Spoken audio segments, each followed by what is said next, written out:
C'est à quoi j'appelle, c'est ça. Sur le culte de la personnalité. Oui.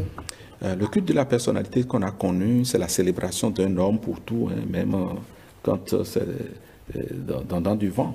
À la place de l'Amazon, ce n'était pas la célébration? Non, c'est une action contre l'intoxication. Ah bon? Oui. Comment?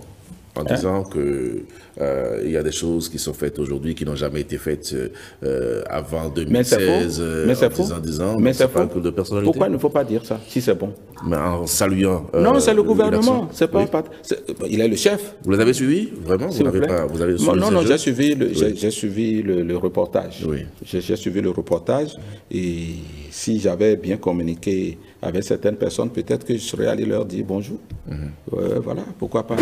Pourquoi pas? Donc, ce n'est pas le culte de la personnalité? Non, parce que vous avez eu l'impression qu'il y a un culte de la personnalité autour de Patrice Talon. Mais nous, de la mouvance présidentielle, on reproche à la gouvernance de ne pas suffisamment communiquer et de ne pas suffisamment agir. Donc, ce qui laisse le terrain vide aux gens pour désinformer, intoxiquer. Et si donc on peut le faire, on va le faire davantage. Mais c'est le président de la République qui nous freine. C'est lui qui nous freine, c'est lui qui n'en veut pas. Mais nous insistons pour mieux parler, pour sortir. Et je crois que de ce point de vue, on pourrait un peu lui désobéir aussi. Je crois. Parce que sans ça, qu'est-ce que vous voulez? Est-ce que vous avez l'impression, parce que quand vous dites que les jeunes ont dit que ce qui a été fait, personne n'a fait, est-ce que vous pensez qu'ils ont menti? Bon, je ne peux pas vous poser des questions peut-être, mais vous savez bien qu'ils n'ont pas menti. Et pourquoi celui qui a fait tant de choses, on va le vitrioler au quotidien pour dire qu'il n'a rien fait? Mais chaque régime est mis en place pour faire des choses. Non, donc, ce n'est pas les mêmes choses. Malgré, chaque choisit. Malgré cela, ce qu'il a fait, si on le faisait depuis 1960, on n'en serait pas là. Et vous le savez tous. Les effets de je dis que vous savez tous. Ces supposés bienfaits sont diversement interprétés. Non, ce n'est pas bien fait. Je n'ai même pas. Non, ce n'est pas interprété, c'est factuel. C'est factuel. Et c'est de ça que je... S'il vous plaît. Vous voulez parler des infrastructures? Ah non, même pas. Les infrastructures, là, pour moi, ça vient même au dernier plan. Les réformes qui ont été faites pour asseoir le pays comme un pays bien gouverné, respecté, c'est énorme. Je dis, les réformes qui sont faites pour instaurer la respectabilité du pays. D'accord? Un pays bien gouverné, consacré par tous.